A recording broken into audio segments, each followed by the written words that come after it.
नमस्कार दोस्तों, स्वागत है आप सभी का हमारे YouTube channel UPSC PCS with Sonam में। आज की क्लासेस में हम पॉलिटी के घटना चक्र का इम्पोर्टेंट एमसीक्यू का अध्ययन करने जा रहे हैं, जो आगामी सभी प्रतियोगिता परीक्षा लाइक यूपीएससी, बीपीएससी या किसी भी कम्पिटिटिव एग्जाम के लिए बेहद ही महत्वपूर्ण होगा। तो बिना समय गंवाए चलिए आज के क्लासेस हमारी हम शुरू करने जा रहे हैं। उससे पहले एक इम्पॉर्टेंट अपडेट्स आपके लिए ये है कि अगर आप हमारे चैनल पर नए हैं तो कृपया कर चैनल को सब्सक्राइब करें और बेल आइकन को दबाना ना भूलें। इस सेशन को अपना ज़्यादा से ज़्यादा प्यार और सपोर्ट दें। तो आज का पहला प्रश्न है कि भारत संघ में मंत्रिपरिषद संयुक्त रूप से लोकसभा और राज्यसभा दोनों के प्रति उत्तरदायी होते हैं। लोकसभा और राज्यसभा दोनों के सदस्य संघीय सरकार में मंत्री बनने के लिए पात्रता रखते हैं। तो ऑप्शन ए कथन और कारण दोनों सही है और कथन कारण का सही स्पष्टीकरण करता है। कथन और कारण दोनों सही है किंतु कथन कारण का सही स्पष्टीकरण नहीं है। कथन सही है पर कारण गलत है, कथन गलत है पर कारण सही है। तो इसमें से कौन सा जवाब सही है? तो इसमें से भारत संघ में मंत्रिपरिषद संयुक्त रूप से लोकसभा और राज्यसभा दोनों के प्रति उत्तरदायी नहीं होते हैं, बल्कि निम्न सदन यानी कि राज्यसभा के प्रति उत्तरदायी होते हैं मंत्रिपरिषद। इसलिए कथन गलत हो गया। तो आइए हम एलिमिनेट करते हैं। तो ऑप्शन इसमें से कथन सही है, इनकरेक्ट। कथन और कारण वन सेकेंड, हाँ सही था कि इसमें से ऑप्शन सी में कह रहा है कि कथन सही है, तो नहीं, हमारा कथन ही गलत है। इस ऑप्शन बी में कह रहा है कथन और कारण दोनों सही है, तो कथन और कारण भी सही नहीं, कथन तो गलत है हमारा। ऑप्शन ए भी कथन गलत है, तो इजीली हमारा ऑप्शन डी होता है कि कथन सही, कथन गलत है और कारण सही है। नेक्स्ट है कि लोकसभा और राज्यसभा दोनों के सदस्य संघ सरकार में मंत्री बनने के लिए पात्र रहते हैं, लेकिन वहीं यदि कोई सदस्य लोकसभा या राज्यसभा का सदस्य नहीं है तो उसे 6 महीने के अंदर किसी भी सदन से सदस्यता प्राप्त करनी होगी। नेक्स्ट क्वेश्चन है, कथन है केंद्रीय मंत्रिपरिषद संसद के प्रति सामूहिक रूप से उत्तरदायी होगी। संघ मंत्री भारत के राष्ट्रपति के प्रसाद पर्यंत पद धारण करेंगे। विधि निर्माण हेतु प्रस्ताव के बारे में प्रधानमंत्री राष्ट्रपति को सूचित करेगा। तो इसमें से पूछा गया है कौन से कथन सही हैं? केवल एक, केवल दो और तीन, केवल एक और तीन, केवल एक दो और तीन। तो इसमें से कथन एक हमारा गलत है कि केंद्र में मंत्रिपरिषद संसद के प्रति नहीं बल्कि लोकसभा के प्रति सामूहिक रूप से उत्तरदायी होते हैं। तो अगर हम एलिमिनेट करने जाएंगे तो हमारा option D, option C, option A eliminate होता है, तो ऑटोमेटिक हमारा ऑप्शन बी निकल के आता है। तो कथन 2 और 3 सही है, बाकी के हमारे एक ऑप्शन इनकरेक्ट है। नेक्स्ट क्वेश्चन है, निम्नलिखित में से किसका भारत के संविधान में तो स्पष्ट उल्लेख नहीं है पर परिपाटी के रूप में पालन किया जाना चाहिए? वित्त मंत्री को निम्न सदन का सदस्य होना चाहिए। प्रधानमंत्री यदि निम्न सदन में बहुमत खो देते हैं तो त्यागपत्र देना होगा। ऑप्शन सी, मंत्रिपरिषद में भारत के सभी भागों का प्रतिनिधित्व हो। अपनी पदावधि के समाप्ति के पूर्व ही राष्ट्रपति और उपराष्ट्रपति दोनों एक साथ पद त्यागने पर सांसद के निम्न सदन का अध्यक्ष राष्ट्रपति के कृत्यों का वहन करेगा। तो इसमें से पूछा गया है कि निम्नलिखित में से किसका भारत के संविधान में स्पष्ट उल्लेख नहीं है लेकिन उस परिपाटी का पालन किया जाता है? तो इसका सही जवाब है ऑप्शन बी, प्रधानमंत्री यदि निम्न सदन में बहुमत खो देता है तो उसे त्यागपत्र देना होगा। हालांकि इसका संविधान में उल्लेख नहीं है, किंतु आर्टिकल 75(3) के अनुसार मंत्रिपरिषद सामूहिक रूप से निम्न सदन के प्रति उत्तरदायी है, इसलिए वह बहुमत खोने पर प्रधानमंत्री त्यागपत्र दे देते हैं। नेक्स्ट क्वेश्चन है, भारतीय राजनीतिक व्यवस्था में कार्यपालिका के अधीन रहकर कार्य करती है न्यायपालिका, विधायिका, चुनाव आयोग या संघ लोक सेवा आयोग? तो इसका सही जवाब है कि भारतीय राजनीतिक व्यवस्था में कार्यपालिका विधायिका के अधीन रहकर कार्य करती है। भारत में संसदीय शासन प्रणाली है।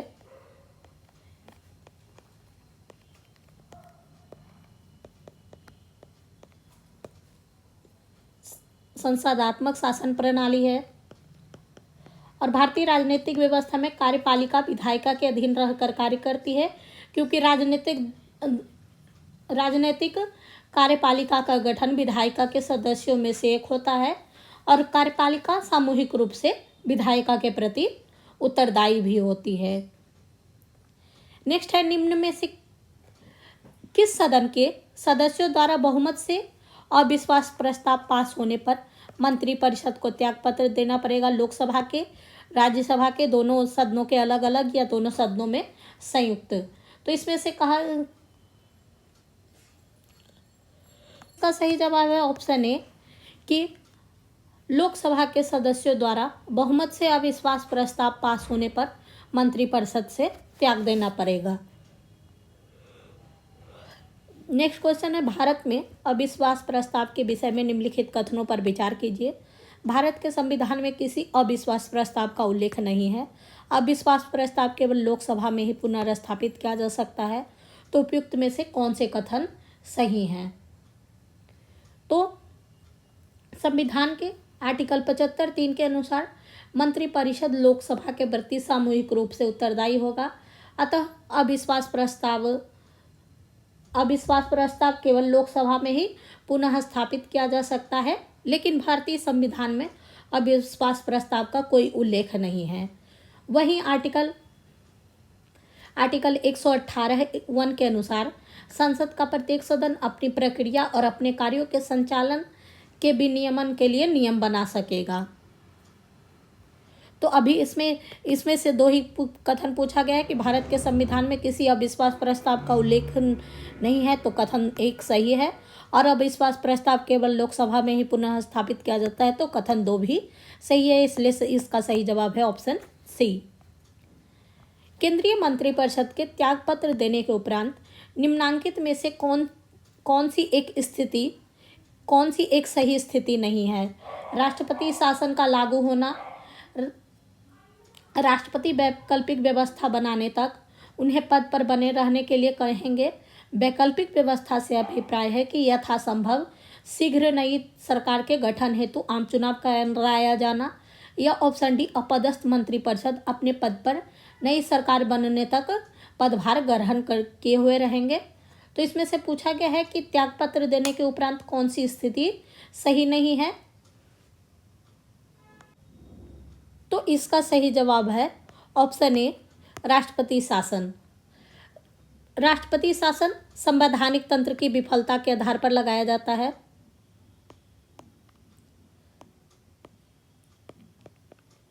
संवैधानिक तंत्र के विफल होने पर लगाया जाता है, न कि केंद्रीय मंत्रिपरिषद के त्याग देने पर, आर्टिकल 356 के अनुसार।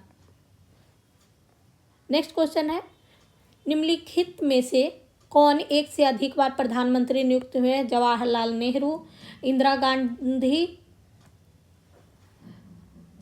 गुलजारीलाल नंदा, अटल बिहारी वाजपेयी? तो सही कूट का चयन करके सही जवाब देना है। से चारों के चारों जवाहरलाल नेहरू, इंदिरा गांधी, गुलजारीलाल नंदा और अटल बिहारी वाजपेयी चारों एक से अधिक बार प्रधानमंत्री नियुक्त हो चुके हैं, इसलिए इसका सही जवाब है ऑप्शन डी। निम्नलिखित वाक्यों का अध्ययन कीजिए। कथन, मंत्री नीति बनाते हैं और लोकसभा उनका क्रियान्वयन करते हैं। कारण, संसदीय प्रणाली में मंत्रियों का उत्तरदायित्व का सिद्धांत कार्य करता है। तो कथन और कारण दोनों सही है, और कथन कारण का सही स्पष्टीकरण करता है। ऑप्शन बी में कथन और कारण दोनों सही है, किंतु कथन कारण का सही स्पष्टीकरण नहीं करता है। ऑप्शन सी में कथन सही है और कारण गलत है। ऑप्शन डी में कथन गलत है पर कारण सही है। तो इसमें से पूछा गया है कि कौन से कथन सही, इसमें से इसका सही ऑप्शन क्या है?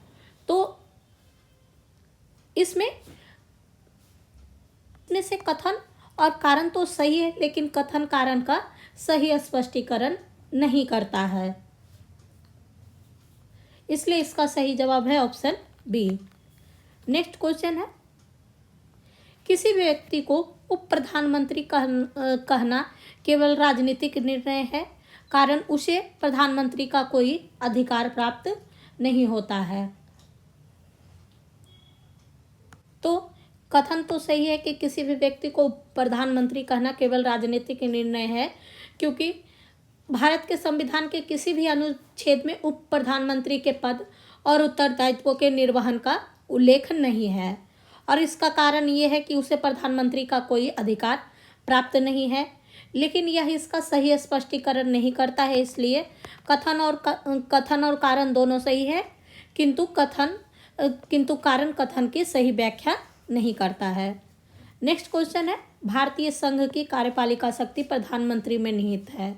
प्रधानमंत्री सिविल सेवा बोर्ड का पदेन अध्यक्ष होता है। तो आर्टिकल 53(1) के अनुसार भारतीय संघ की कार्यपालिका शक्ति प्रधानमंत्री में नहीं बल्कि राष्ट्रपति में निहित होती है, और वह इसका प्रयोग स्वयं या अपने अधीनस्थ अधिकारियों द्वारा करते हैं।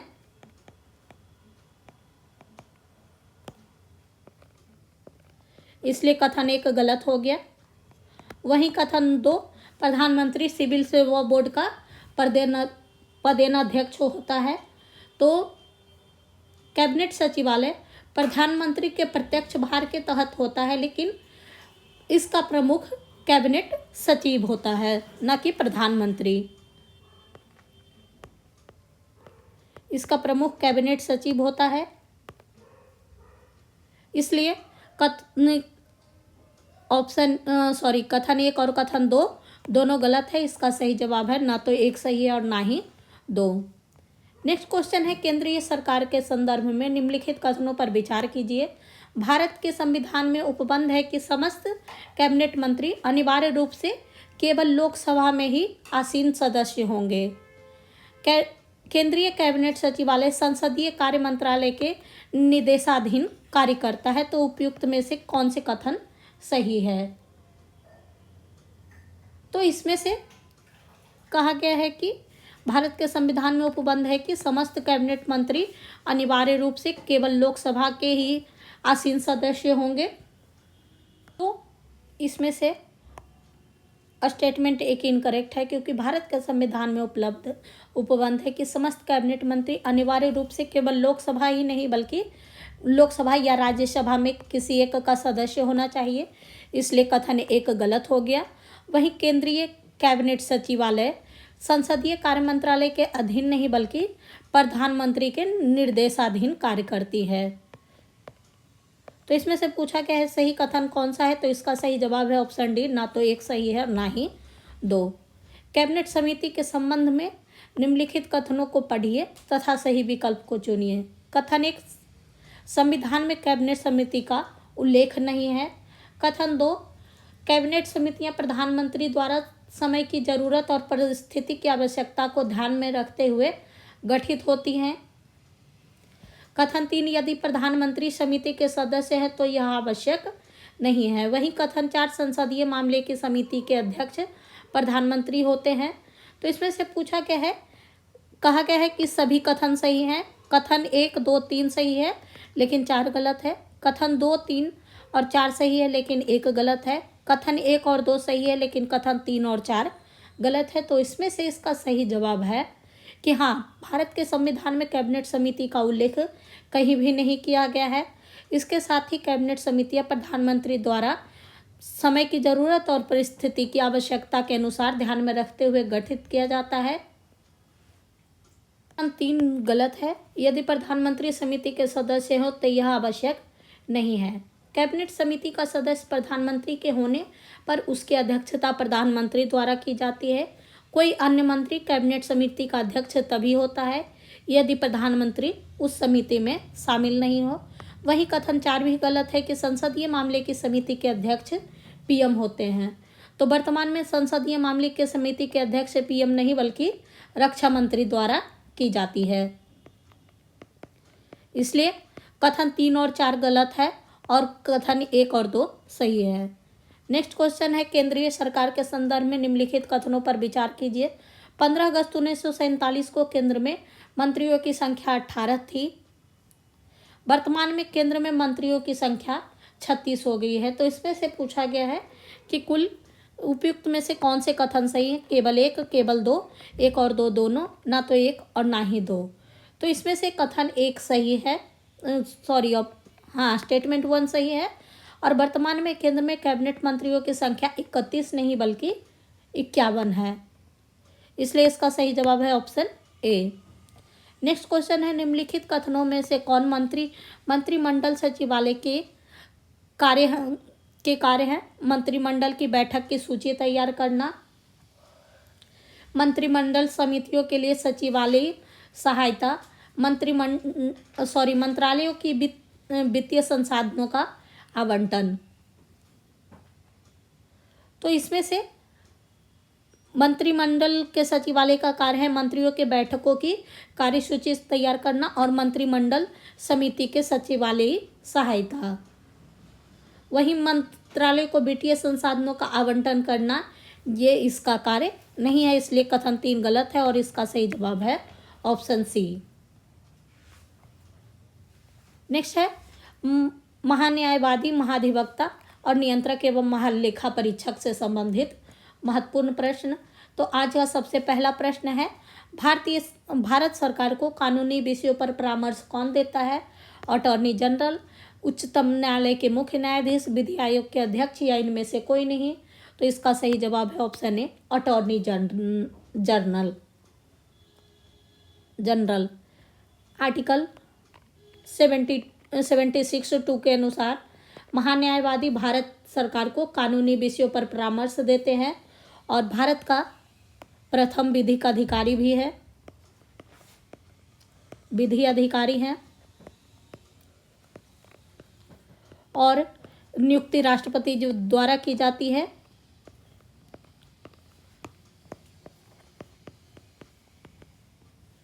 और ये अपने राष्ट्रपति के प्रसाद पर्यंत पद धारण करते हैं।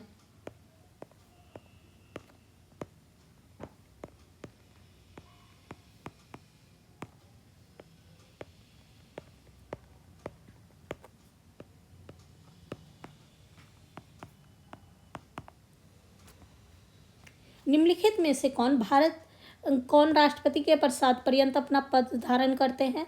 भारत का नियंत्रक एवं महालेखा परीक्षक, मुख्य निर्वाचन आयुक्त, लोकसभा अध्यक्ष या भारत का महान्यायवादी। तो इसका सही जवाब है ऑप्शन डी, भारत का महान्यायवादी। अभी इसका एक्सप्लेनेशन हमने ऊपर की ही स्लाइड में किया है।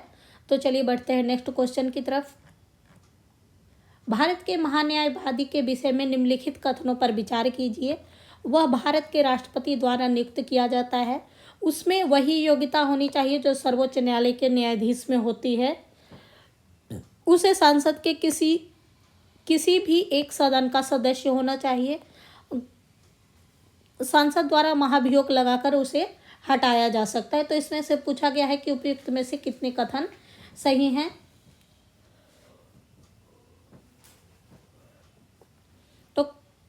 तो कथन 1 सही है कि वह भारत के राष्ट्रपति द्वारा नियुक्त किए जाते हैं।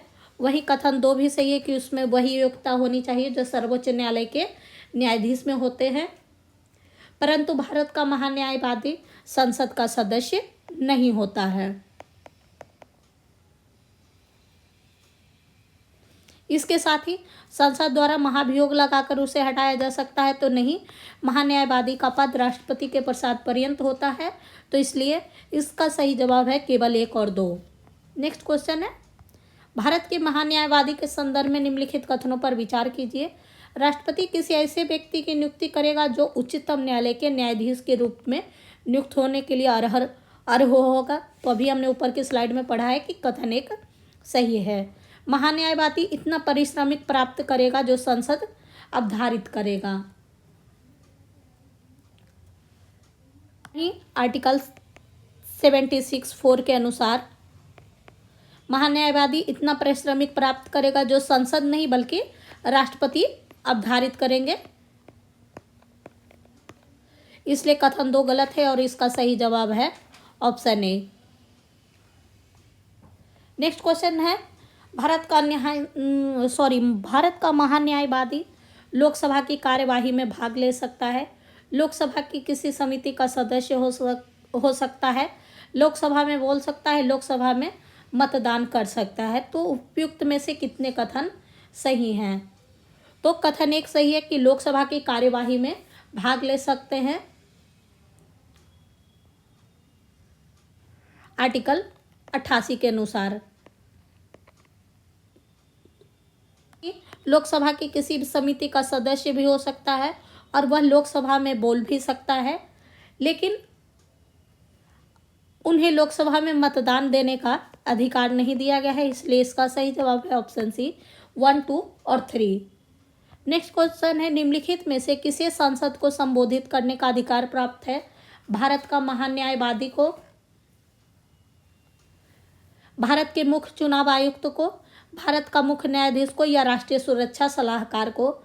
तो इसका सही जवाब है ऑप्शन ए, भारत के महान्यायवादी को संसद को संबोधित करने का अधिकार है, लेकिन संसद में मतदान करने का अधिकार नहीं है।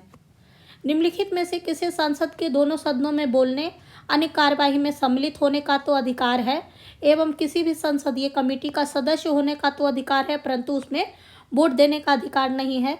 तो इसका सही जवाब है भारत के अटॉर्नी जनरल। नेक्स्ट है, भारत में राज्य महाधिवक्ता की नियुक्ति भारत के राष्ट्रपति द्वारा संबंधित राज्य के राज्यपाल की अनुशंसा पर की जाती है। सिविल प्रक्रिया संहिता के उपबंधों के अनुसार राज्य स्तर पर उच्च न्यायालयों की मूल अपील और सलाहकारी अधिकारिता होती है। तो इसमें से पूछा गया है कि कौन से कथन सही है?